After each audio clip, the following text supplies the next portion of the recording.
A equipe do programa Linha Dura Araguari está chegando nesse momento aqui na casa do senhor Geraldo.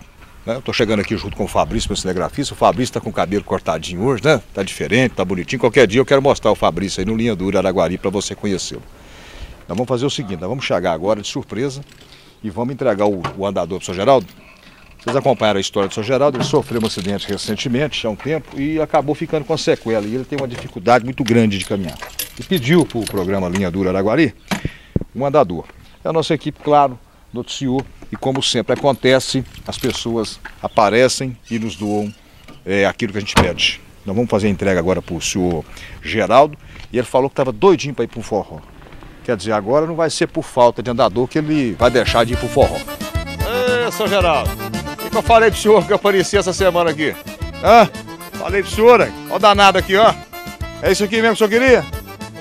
Andador. Esse aqui é andador mesmo, viu? Isso aqui é do bom. Graças a Deus. Olha o companheiro do senhor agora pro forró. Agora o senhor vai pro forró tranquilamente, vai caminhar, vai dar uma voltinha aqui na Ponte Terra, vai dar um trabalho pra patroa.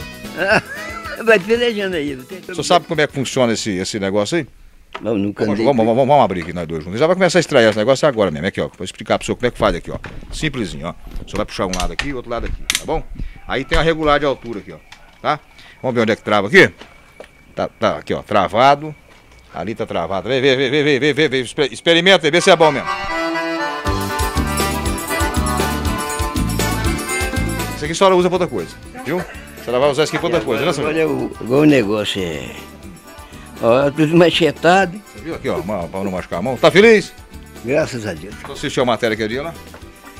Oxi! A do cara, rapaz. Cara meu! Ah, coitado! E cadê você esqueceu do... O rede? Oxi, cara! Vou trazer depois.